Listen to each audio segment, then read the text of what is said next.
Another week, another hit piece leveled against the Convention of States movement. Prism writer Kieran Darkwater, a self-described trans, mask, non-binary artist, claims to have discovered the quote Christian nationalist playbook to usurp democracy. She claims that our goal is to, quote, demolish the Constitution and other such fear-mongering. Of course, these are the same talking points that groups like the John Birch Society and Eagle Forum use in this strange alliance preserving the status quo in DC and forestalling we the people from using this important check and balance on federal power. At this point, I think it's worth asking, are you with us, or are you with they-them? Meanwhile, our friends at the widely respected think tank Texas Public Policy Foundation released a new video. For too long, unelected bureaucrats have wielded too much power in Washington, D.C. Our founding fathers feared that a runaway federal government would be out of touch and unaccountable to the people. A solution offered by our framers resides within Article 5 of the Constitution. It gives state legislators the power to call upon a convention that bypasses the federal government and allows them to amend the Constitution. A convention of states gives citizens an opportunity to stop a federal government that grows out of control by the day.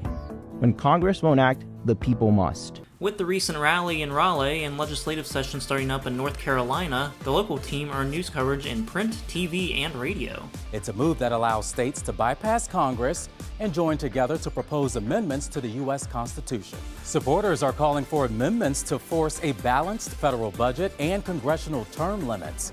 They need 34 states to sign on to the movement. A resolution for North Carolina to join the Convention of States has passed the House several times, only to stall in the Senate. Now, state senators may take it up again in the current session. The North Carolina House passed House Joint Resolution 235 last year, and officials say the Senate is prepared to move forward with the resolution any day now. Fiscal restraints on the federal government, limit the power and jurisdiction of the federal government, and limit the terms of office for its officials and for members of Congress. Those are the three items that are being proposed for the calling of the convention. And if you think that this process is somehow going to, quote, run away, then why do you think Congress hasn't already done this stuff?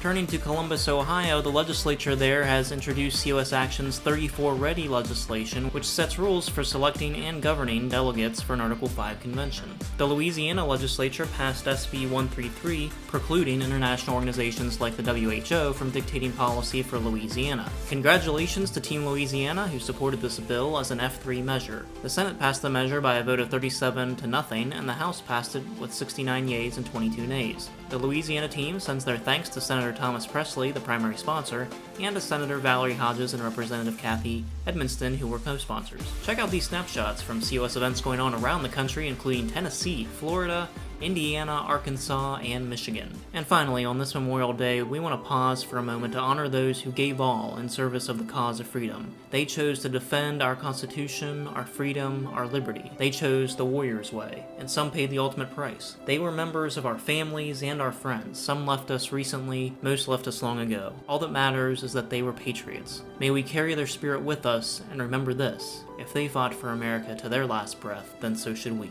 And now, you're up to date with Convention of States.